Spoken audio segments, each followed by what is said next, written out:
আপনারা কিছু মনে করবেন না, আজকে আমি একটু পরিষ্কার করে আমি কথা বলতে চাই। আপনাদের সবার হয়তো ভালো নাও লাগতে পারে, কিন্তু বিশ্বাস করেন, আমার এটা যদি আপনারা গ্রহণ করেন, আপনারা লাভবান হবেন, কোনো ক্ষতি হবে না দেশের। আমার অন্য কোনো আকাঙ্ক্ষা নাই। আমার একটাই আকাঙ্ক্ষা, দেশ এবং জাতিটাকে একটা সুন্দর জায়গায় রেখে ছুটি করা। I had enough. Was last 7-8 months I had enough. আমি চাই দেশ এবং জাতিকে একটা সুন্দর জায়গায় রেখে আমরা সেনানিবাসে ফেরত আসব।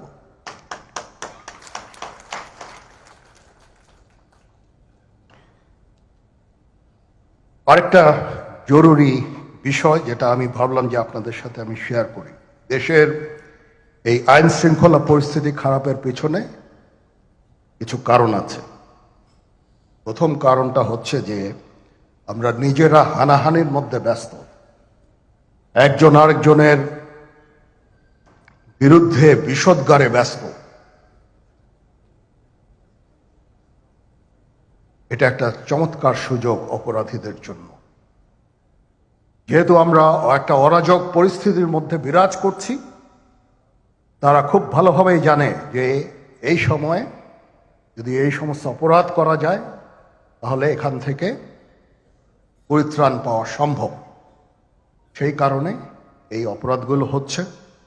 আমরা যদি সংগঠিত থাকি, একত্রিত থাকি, তাহলে অবশ্যই এটা সম্মিলিতভাবে মোকাবেলা করা সম্ভব হবে। Police, RAB, BGB, TGFI, NSI এগুলো দেশের জন্য অত্যন্ত গুরুত্বপূর্ণ কাজ করেছে অতীতে। খারাপ কাজের সাথে অসংখ্য ভালো কাজ করেছে। আজকে যে দেশের স্থিতিশীলতা, দেশটাকে যে এত বছর স্থিতিশীল রাখা হয়েছে, এটার কারণ হচ্ছে এই সশস্ত্র বাহিনীর বহু সেনা সদস্য, সিভিলিয়ান সবাই মিলে এই অর্গানাইজেশনগুলোকে, অসামরিক, সামরিক সবাই মিলে এই অর্গানাইজেশনগুলোকে এফেক্টিভ রেখেছে। সেই জন্য আজকে সুন্দর, এতদিন ধরে আমরা একটা সুন্দর পরিবেশ পেয়েছি। এর মধ্যে যারা কাজ করেছে, যদি অপরাধ করে থাকে সেটা শাস্তি হবে, অবশ্যই শাস্তি হতে হবে। না হলে এই জিনিস আবার ঘটবে। আমরা সেটাকে বন্ধ করতে চাই চিরতরে, কিন্তু তার আগে মনে রাখতে হবে আমরা এমনভাবে কাজটা করব এই সমস্ত অর্গানাইজেশনগুলো যেন আন্ডারমাইন না হয়। আজকে পুলিশ সদস্য কাজ করছে না, একটা বিশাল বড় কারণ হচ্ছে অনেকের বিরুদ্ধে মামলা, অনেকে জেলে। RAB, BGB, DGFI, NSI panicked. বিভিন্ন দোষারোপ, গুম, খুন ইত্যাদি তদন্ত চলছে। অবশ্যই তদন্ত হবে, দোষীদের বিচারের আওতায় আনতে হবে। এমনভাবে কাজটা করতে হবে যেন এই অর্গানাইজেশনগুলো আন্ডারমাইন না হয়। এই অর্গানাইজেশনগুলোকে যদি আন্ডারমাইন করে আপনারা মনে করেন যে দেশে শান্তি শৃঙ্খলা বিরাজ করবে, সবাই শান্তিতে থাকবেন, সেটা হবে না, সেটা সম্ভব না। আমি আপনাদের পরিষ্কার করে বলে দিচ্ছি, এই দেশের শান্তি শৃঙ্খলা রক্ষার দায়িত্ব খালি সেনাবাহিনীর না। 2 লক্ষ পুলিশ আছে, বিজিবি আছে, র্যাব আছে, আনসার ভিডিপি আছে, আমার আছে হচ্ছে 30,000 সৈন্য। এদেরকে আমি এই যে একটা বিরাট ভয়েড, আমি এই 30,000 সৈন্য দিয়ে আমি কিভাবে এটা পূরণ করব? 30,000 থাকে, আবার 30,000 চলে যায় ক্যান্টনমেন্টে, আরো 30,000 আসে। এটা দিয়ে আমরা দিন রাত আমরা চেষ্টা করে যাচ্ছি। এখানে যে সমস্ত উচ্ছৃঙ্খল কাজ হয়েছে সেটা আমাদের নিজস্ব তৈরি, এটা আমাদের নিজস্ব ম্যানুফ্যাকচার, আমরা নিজস্ব এইগুলো তৈরি করেছি। এই বিপরীতমুখী কাজ করলে এসে কখনো শান্তি শৃঙ্খলা আসবে না। এই জিনিসটা আপনাদের মনে রাখতে হবে। আজকে একটা বেদনা বিধুর দিবস। 2009 সালের 25শে ফেব্রুয়ারি আমরা এই 57 জন চৌকস সেনা অফিসার এবং শুধু তাই নয়, আমাদের কিছু কিছু পরিবারবর্গর সদস্যদের আমরা হারিয়েছি। এখানে আসার সময় এই ছবিগুলো আমি দেখছিলাম। এই ছবিগুলো আপনারা অনেকে ছবিতে দেখেছেন, কিন্তু এগুলো আমার সব চাক্ষুষ দেখা। আমি একটা চাক্ষুষ সাক্ষী এই সমস্ত বর্বরতার। একটা জিনিস আমাদের সবসময় মনে রাখতে হবে, এই বর্বরতা কোনো সেনা সদস্য করেনি, সম্পূর্ণটাই তদানীন্তন বিজিবি সদস্য দ্বারা সংঘটিত। Full stop. এখানে কোনো ইফ এবং বাট নাই। এখানে যদি ইফ এবং বাট আনেন, এই যে বিচারিক কার্যক্রম এতদিন ধরে হয়েছে, 16 বছর ধরে 17 বছর ধরে যারা জেলে আছে, যারা কনভিক্টেড, সেই বিচারিক প্রক্রিয়া ব্যাহত হবে। এই জিনিসটা আমাদের খুব পরিষ্কার করে মনে রাখা প্রয়োজন। এই বিচারিক প্রক্রিয়াকে নষ্ট করবেন না। যে সমস্ত সদস্য শাস্তি পেয়েছে তারা শাস্তি পাওয়ার যোগ্য। এখানে কোনো রাজনৈতিক নেতৃবৃন্দ এর মধ্যে উপস্থিত ছিল কিনা, ইনভলভ ছিল কিনা, বাইরের কোনো শক্তি এর মধ্যে ইনভলভ ছিল কিনা, সেটার জন্য কমিশন করা হয়েছে। কমিশনের চেয়ারম্যান এখানে আছেন, উনি এটা বের করবেন এবং আপনাদের জানাবেন। বটম লাইন হচ্ছে যে এই সমস্ত আমাদের এই চৌকস সেনা সদস্য যারা প্রাণ হারিয়েছেন, তারা প্রাণ হারিয়েছেন তদানীন্তন বিডিআর সদস্যদের গুলিতে। আমরা নিজেরা এই সমস্ত জিনিস নিয়ে অনেক ভিন্ন মত পোষণ করছি। কেউ কেউ এই জিনিসটাকে ভিন্ন খাতে প্রবাহিত করার চেষ্টা করছি। সেটা আমাদের জন্য মঙ্গলজনক হবে না।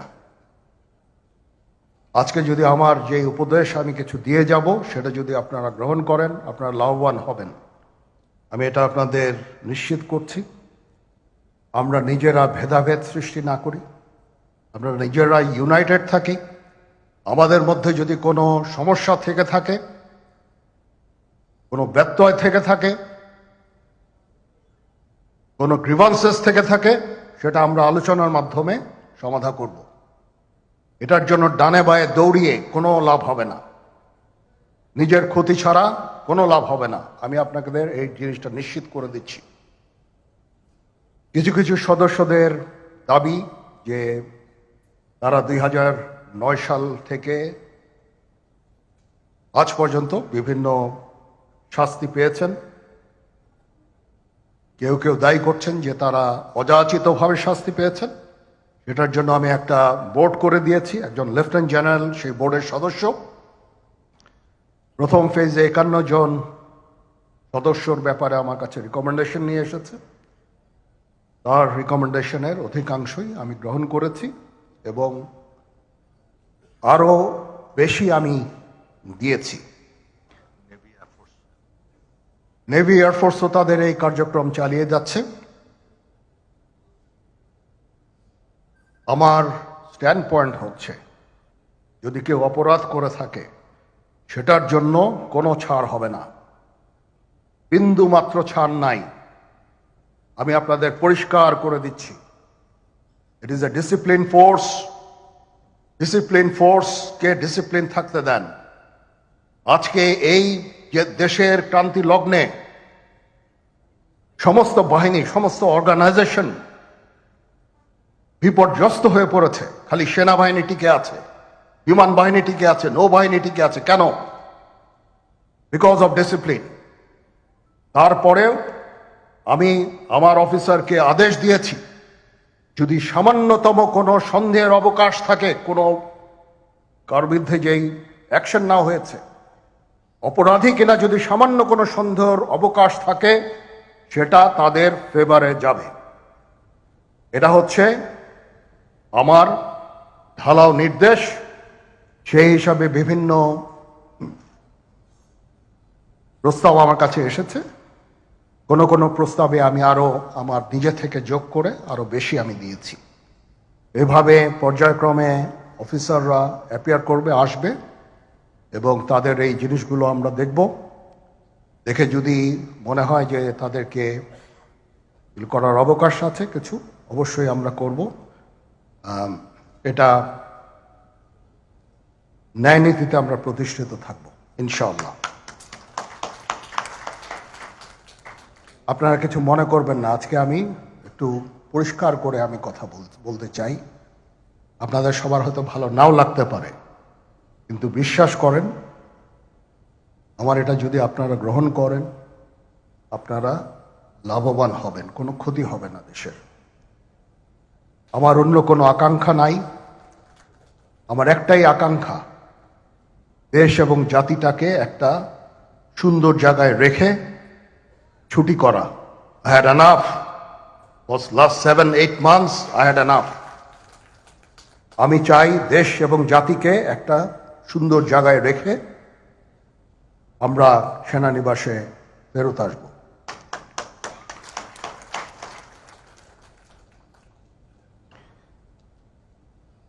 আরেকটা জরুরি বিষয় যেটা আমি ভাবলাম যে আপনাদের সাথে আমি শেয়ার করি। দেশের এই আইন শৃঙ্খলা পরিস্থিতি খারাপের পেছনে কিছু কারণ আছে।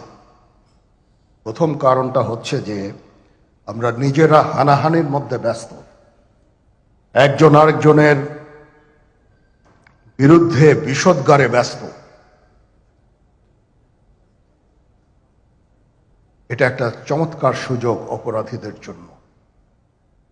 যেহেতু আমরা একটা অরাজক পরিস্থিতির মধ্যে বিরাজ করছি, তারা খুব ভালোভাবেই জানে যে এই সময়ে যদি এই সমস্ত অপরাধ করা যায় তাহলে এখান থেকে পরিত্রাণ পাওয়া সম্ভব। সেই কারণে এই অপরাধগুলো হচ্ছে। আমরা যদি সংগঠিত থাকি, একত্রিত থাকি, তাহলে অবশ্যই এটা সম্মিলিতভাবে মোকাবেলা করা সম্ভব হবে। Police, RAB, BGB, DGFI, NSI এগুলো দেশের জন্য অত্যন্ত গুরুত্বপূর্ণ কাজ করেছে অতীতে। খারাপ কাজের সাথে অসংখ্য ভালো কাজ করেছে। আজকে যে দেশের স্থিতিশীলতা, দেশটাকে যে এত বছর স্থিতিশীল রাখা হয়েছে, এটার কারণ হচ্ছে এই সশস্ত্র বাহিনীর বহু সেনা সদস্য, সিভিলিয়ান সবাই মিলে এই অর্গানাইজেশনগুলোকে, অসামরিক, সামরিক সবাই মিলে এই অর্গানাইজেশনগুলোকে এফেক্টিভ রেখেছে। সেই জন্য আজকে সুন্দর, এতদিন ধরে আমরা একটা সুন্দর পরিবেশ পেয়েছি। এর মধ্যে যারা কাজ করেছে, যদি অপরাধ করে থাকে সেটার শাস্তি হবে, অবশ্যই শাস্তি হতে হবে। না হলে এই জিনিস আবার ঘটবে। আমরা সেটাকে বন্ধ করতে চাই চিরতরে, কিন্তু তার আগে মনে রাখতে হবে আমরা এমনভাবে কাজটা করব এই সমস্ত অর্গানাইজেশনগুলো যেন আন্ডারমাইন না হয়।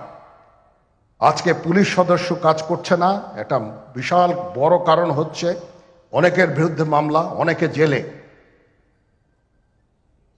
RAB, BGB, DGFI, NSI panicked. বিভিন্ন দোষারোপ, গুম, খুন ইত্যাদি তদন্ত চলছে। অবশ্যই তদন্ত হবে, দোষীদের বিচারের আওতায় আনতে হবে। এমনভাবে কাজটা করতে হবে যেন এই অর্গানাইজেশনগুলো আন্ডারমাইন না হয়।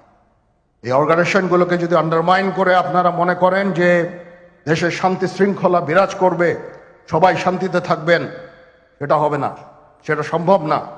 আমি আপনাদের পরিষ্কার করে বলে দিচ্ছি, এই দেশের শান্তি শৃঙ্খলা রক্ষার দায়িত্ব খালি সেনাবাহিনীর না।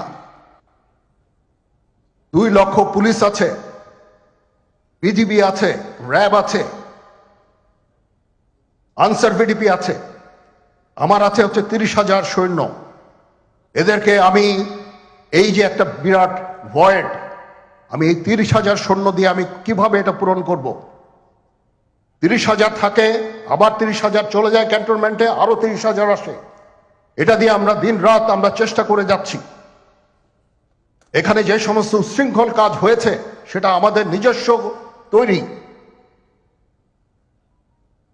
এটা আমাদের নিজস্ব ম্যানুফ্যাকচার, আমরা নিজস্ব এইগুলো তৈরি করেছি। এই বিপরীতমুখী কাজ করলে এসে কখনো শান্তি শৃঙ্খলা আসবে না, এই জিনিসটা আপনাদের মনে রাখতে হবে।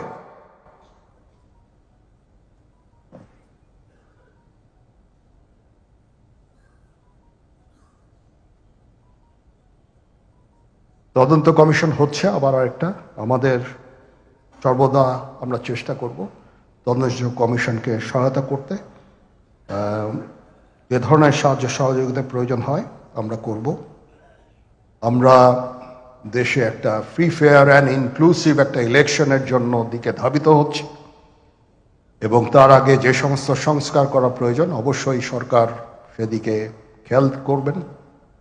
আমি যতবারই ডক্টর ইউনূসের সাথে কথা বলেছি, he completely agrees with me. There should be free, fair and inclusive election, and that election should be within December or close to that, যেটা আমি এর প্রথমেই বলেছিলাম যে 18 মাসের মধ্যে একটা ইলেকশন। আমার মনে হয় যে সরকার সেদিকেই ধাবিত হচ্ছে। ডক্টর ইউনূস যথাসাধ্য চেষ্টা করে যাচ্ছেন এই দেশটাকে ইউনাইটেড রাখতে, কাজ করে যাচ্ছেন উনি। ওনাকে আমাদের সাহায্য করতে হবে, উনি যেন সফল হতে পারেন সেদিকে আমরা সবাই চেষ্টা করব। আমরা একসাথে ইনশাল্লাহ কাজ করে যাব। আজকে রাওয়ার চেয়ারম্যান মহোদয় আমাকে এখানে দাওয়াত দিয়েছেন। উনি চেয়ারম্যান হওয়ার পরে এটা দ্বিতীয়বার আমি এসেছি। ওনার কাছে আমি কৃতজ্ঞ যে উনি আমাদেরকে আলাদাভাবে, বা রাওয়া আমাদেরকে আলাদাভাবে দেখছে না। সার্ভিং অ্যান্ড রিটায়ার্ড, আমি তো বলেছি প্রথমেই যে there should be any difference. আমি সেনা প্রধান হিসাবে সার্ভিংদের প্রতি আমার যেই দায়িত্ব, রিটায়ার্ডদের প্রতি এই দায়িত্বের একই দায়িত্ব, সামান্যতম কম বেশি না। সেই চেষ্টা আমি করে যাচ্ছি আমাদের লিমিটেড রিসোর্সের মধ্যে। আমরা হেলথ কেয়ারের উপরে বেশ কিছু কাজ করছি, নিজস্ব কিছু মেডিকেল হসপিটাল করার চেষ্টা করছি, ক্লিনিক করার চেষ্টা করছি, এবং আপনারা আস্তে আস্তে এগুলোর ফল ইনশাল্লাহ পাবেন। আসেন আমরা নিজেদের মধ্যে মারামারি কাটাকাটি না করে আমরা উই ইউনাইট আওয়ারসেলস, দেশ জাতি যেন একসাথে থাকতে পারি সেদিকে আমাদের কাজ করতে হবে। আমাদের মধ্যে মতের বিরোধ থাকতে পারে, চিন্তা চেতনার বিরোধ থাকতে পারে, কিন্তু দিন শেষে যেন আমরা সবাই দেশ এবং জাতির দিকে খেয়াল করে আমরা যেন এক থাকতে পারি। তাহলে এই দেশটা উন্নত হবে, এই দেশটা সঠিক পথে পরিচালিত হবে। না হলে আমরা আরো সমস্যার মধ্যে পড়তে যাব। বিশ্বাস করেন, we don't want to head, ওইদিকে আমরা যেতে চাই না। আমি আপনাদের সতর্ক করে দিচ্ছি, পরে বলবেন যে আমি সতর্ক করিনি। আমি আপনাদের সতর্ক করে দিচ্ছি, আপনারা যদি নিজেদের মধ্যে ভেদাভেদ ভুলে একসাথে কাজ না করতে পারেন, নিজেরা যদি কাদা ছোড়াছুড়ি করেন, মারামারি কাটাকাটি করেন, এই দেশ এবং জাতির স্বাধীনতা, সার্বভৌমত্ব বিপন্ন হবে। আমি আজকে বলে দিলাম, নাইলে আপনারা বলবেন যে আমি আপনাদের সতর্ক করিনি। আমি সতর্ক করে দিচ্ছি আপনাদের।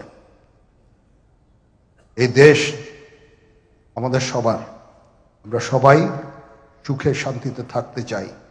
আমরা চাই না হানাহানি, কাটাকাটি, মারামারি।